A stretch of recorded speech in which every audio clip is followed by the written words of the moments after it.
In this video, we'll cover seed selection and how to read the seed packets in planning your next amazing garden. Hello and welcome to another lifeonourhomestead.com gardening video. My name is John, and if this is your first time here and you want to learn how to grow a successful garden, start now by subscribing and clicking the bell icon so you don't miss anything. In previous videos, we have learned about our garden and what will grow. We've also decided on what vegetables our family will eat and the ones we want to plant. Now comes the fun part. If you have ever had those winter blues, send off for a free seed catalog and you'll never be lonely again. Before we get started, if you have a question about something we are covering, let me know in the comments below. I would love to help out, and it may be featured in an upcoming Q&A video. In this video, you will learn how to read seed packets and understand the cultivar you are selecting. We're going to go over seed selection in a bit, but before we get there, let's cover some terms that you will commonly see. When we talk about plant selection, we talk about the cultivar. The cultivar is the plant variety that has been produced from cultivation. For example, the tomato has hundreds of cultivars or varieties. The next common term you may have heard before is annuals and perennials. In areas of winter, annual plants are ones that will die off and you have to plant annually. Perennials are plants that will go dormant and then return in the spring or perennially. Most vegetables are annuals. You have to plant a new crop every year. But some vegetables, like asparagus or rhubarb, are perennial and will return each year. The next two terms are how the cultivar was created. Hybrid are cross-pollinated plants. This is done to subvert some common diseases and issues. This is not to be mistaken for GMO seeds. There are also heirloom seeds. These are open-pollinated seeds that have been formed through years of use. They are susceptible to common diseases and issues. Some prefer the taste and production of heirlooms, since they can save seeds from year to year. Hybrid seeds, you cannot save them. If you're just starting out, I recommend selecting hybrid seeds. The common issues that frustrate gardeners have been mostly eliminated, making your first growing experience more enjoyable.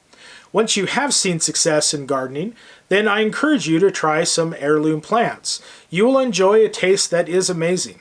Some plants and cultivars you will see the term determinate and indeterminate. Another term for determinate is bush, meaning the growth of the plant is generally known and determinate. On the other hand, indeterminate is commonly known as pole or vine. The plant will continue to grow and have an indeterminate length. Tomatoes and beans are common to this. When you see indeterminate, you should always plan on some sort of support structure for the plant to grow on. Determinate may or may not need support.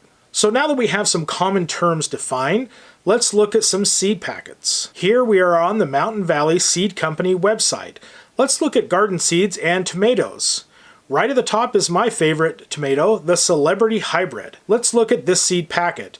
The seed packet will have bits of information in the text you need to clue in on as a point of reference for that cultivar. As you can see, it is a hybrid tomato with days of maturity 95 to 120. So in areas like Utah, we will need to transplant from seeds we start indoors or buy from a nursery as starts. The packet gives us spacing recommendation and when to plant. In this case, it is after the danger of frost. Note the germination days of 14 to 18. If you start this seed indoors, it will take 14 to 18 days to see your first leaves, so be patient. We see sunny location, so we need to find a place in the garden with 6 or more hours of sunlight each day in the summer. We should plan on staking or caging the plant, even though it is classified as a determinate plant. Lastly, we harvest when the color is fully developed. So this seed packet is like most you will see with tomatoes.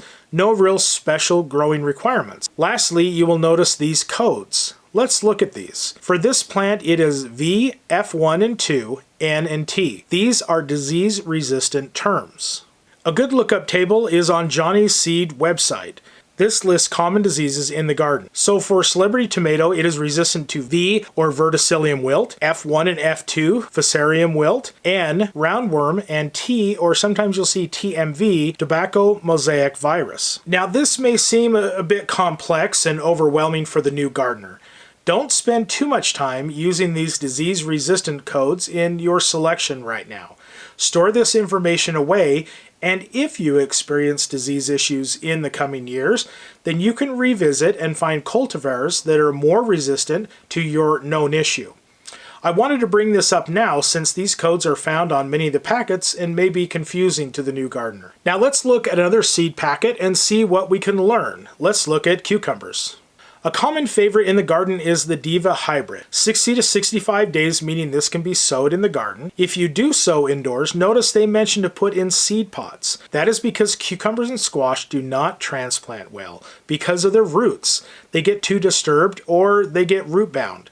So the instructions are trying to guide you to a successful transplant. We see harvest being 6 to 8 inches long. Cucumbers is a plant that the bigger is not better. The taste turns terrible if it's overgrown. So pay attention to the clue to harvest 6 to 8 inches long. Also notice the clue that picking often spurs growth. This plant is invigorated by harvesting. The more you pick, the more you grow, which is awesome. Okay, let's look at one more seed packet to see what we can learn. Let's look at another easy crop to grow and a favorite for the kids, carrots. Now, as you can see here, there are many to choose from, and the best part is you have options on size and depth. If you do not have great growing conditions or your boxes are not deep, this is where a cultivar selection can help you meet your growing requirements. I have built up some boxes and have some depth, so I'm going to select the Tender Sweet. So right off the bat, we clue in on sunny location and soft, porous soil. So if your soil is compacted, you will need to turn it up and perhaps supplement it with peat moss or lava rock to keep from compacting. You can plant early in spring as soon as you can work the soil, and since the growing season is short and you get only one product from one seed, they recommend what is called succession planting. So every 2 weeks plant a new row and you will have continual harvest of carrots through the fall. Also note the harvest. Pick before they become overgrown and hardened. As you can see, we gain snippets of information by reading the seed packets. As you look at more seed packets, you can see how to select different cultivars for your growing condition and desired output of either consuming or preserving. I encourage you to try something new each year in a test part of your garden.